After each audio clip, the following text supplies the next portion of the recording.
Sa law school, mas kailangan mo ang EQ at creativity kaysa sa IQ. Watch until the end of my video para malaman mo kung bakit ko nasabi yan. Good morning Pilipinas! Ako si Bacon Palacio and welcome back to my channel. Kung first time mo sa channel ko, ako ay gumagawa ng mga videos tungkol sa Philippine law, law school at legal profession.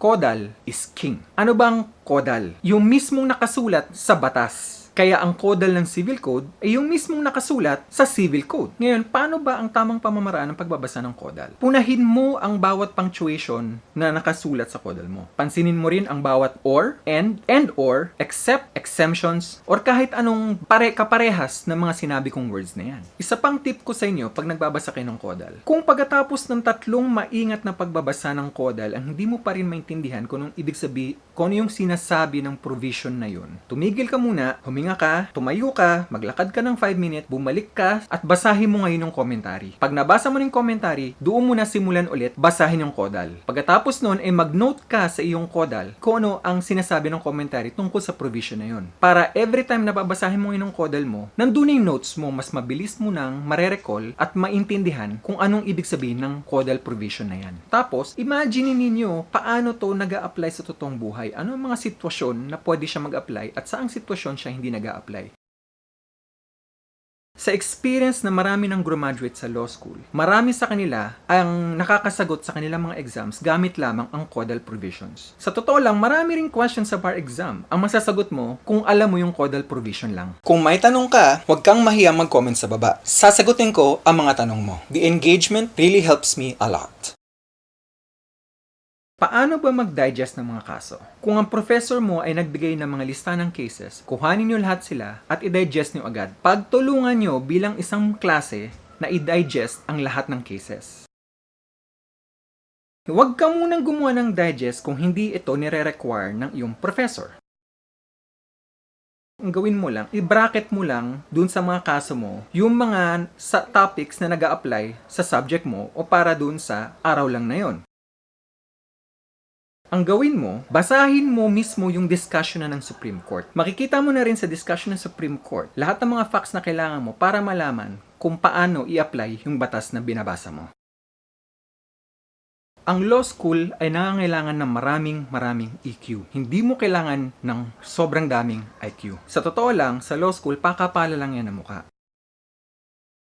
Kung gusto mong mais ang law school, stress management ang susi para gawin ito. Dahil iisipin mo yung mga nakaka-stress sa'yo. Kaya kailangan i-handle mo muna ang stress mo para pag nag-aral ka, mas papasok sa utak mo yung mga inaaral mo.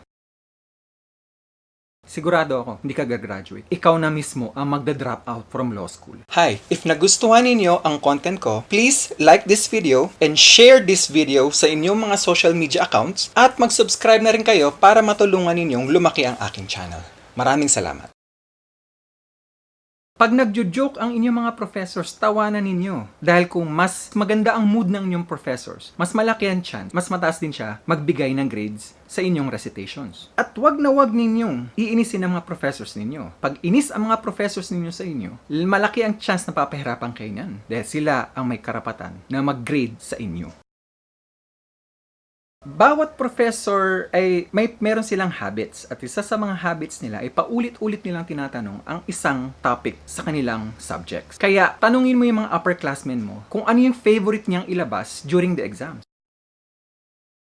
Ang mga professors nyo ay naghahanda yan bago sila pumasok sa inyong class. Kaya nakakainsulto sa kanila pag yung buong class mo ay hindi prepared. Kaya kailangan yung buong klase ninyo ay handa para sa recitations para sa araw na yon. At sa buong klase siya may inis, hindi lang dun sa mga taong hindi makasagot para sa araw na yun. Ang midterm exams mo ay mas importante kaysa sa mga recit mo. Ang finals exam nyo ay mas importante kaysa sa midterm exam at recit ninyo. Ang professor mo ay gagamitin lamang ang recit kung konting-konti lang ay papasa ka na. Otherwise, ang malamang sa malamang ang gagamitin niyang basis ay ang inyong midterms at ang final exams ninyo. Kung gusto niyo akong suportahan ng pinansyal, please consider supporting me on Patreon. Lahat ng mga patrons ko ay makakatanggap na exclusive content mula sa akin. Thank you.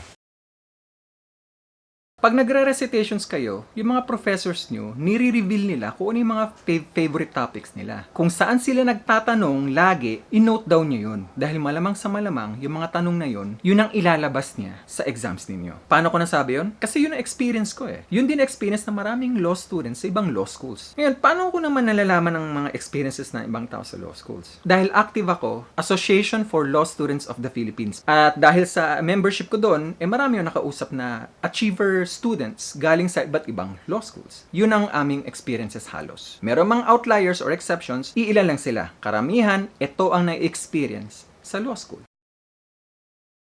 Ito, real talk lang. Ang mga justices nga hindi sila minsan nagkakasang-ayon kung paano ang interpretation ng isang batas. Sa tingin mo, ikaw, maaaral mo lahat ng batas at ma-interpret mo siya at ma-apply mo siya in such a way na matutuwa ang professor mo? Siyempre, hindi. Kaya, ang pinaka-importante, alam mo ang basics lagi. Sabi ko nga sa'yo kanina, hindi ine-expect ng mga professors mo na alam mo ang lahat. Ngunit, ine-expect nila na alam mo ang basics ng kada subject na iyong inaaral. At, pro tip, pag nag-bar ka na, hindi ine-expect na examiner na alam mong lahat tungkol sa batas na iyong ine-exam. Ngunit ine-expect niya na alam mo lahat ng basics.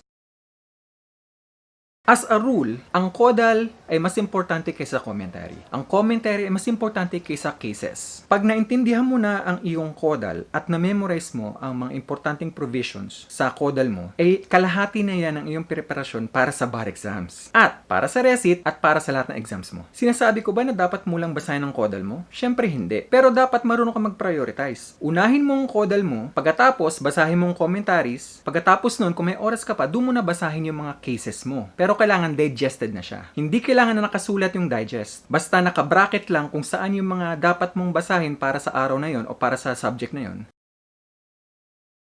Gumamit ka ng notebook kung saan pwede mong sulat lahat ng mga notes mo sa iyong pagbabasa. Kung pwede, ilagay mo yung mga notes na yun sa iyong caudal. Subukan mong sagutin ang mga bar exams. Pagkatapos, ipakita mo yung mga sagot mo sa mga abogado at pakritik mo sa kanila para bigyan kanila ng feedback.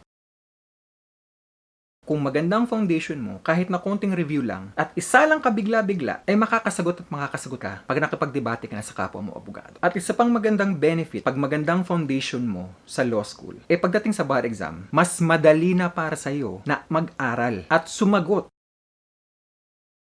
At isa ring napakagandang tip na pwede ko ibigay sa'yo. Sumali ka sa moot court society ng law school mo. Diyan mo matututunan kung paano mag-issue spotting, sumagot sa mga essay questions pareha sa law school at sa bar exam. At diyan mo rin matututunan yung mga debating skills na magagamit mo pag nagpa-practice ka na. Kung hindi kaya ng budget mo, huwag ka nang bumili muna ng commentaries. Gawin mo, manghiram ka lang sa library o manghiram ka sa upperclassmen mo. Yung mga natipid mo nung first year hanggang third year mo, gamitin mo yan para pangbili ng mga reviewers na gagamitin mo sa iyong fourth year at sa iyong review para sa bar exam.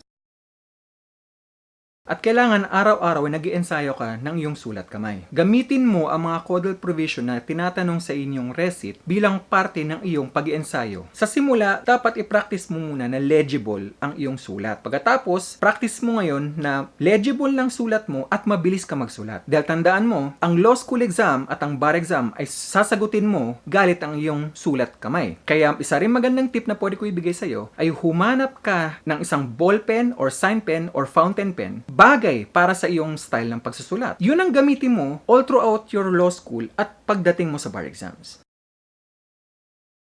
At ito naman ang legendary tip natin para sa araw na to. Kailangan maganda ang iyong command of the English language. Sasagot ka sa iyong exams, sasagot ka sa recit mo, at sasagot ka sa bar exams mo gamit English. Kaya kailangan maganda ang command mo of the English language. Ang mga examiner, ang mga professors, naiinis sila kung hindi maganda ang English mo. Question of the day. Alin sa mga tips ko ang mas useful para sa'yo or ang pinaka hindi useful para sa'yo? Comment mo yan sa baba at let's discuss. At yan lang ang oras ko para sa episode na to. If you like my content, please leave a like. Share mo na rin to sa lahat ng kaibigan mo at sa wall mo sa social media. Please subscribe and hit the bell notification para lagi kang updated tungkol sa aking mga videos. At hanggang sa muli, ako si Bacon Palacio and I'll see you in the next video. Bye-bye!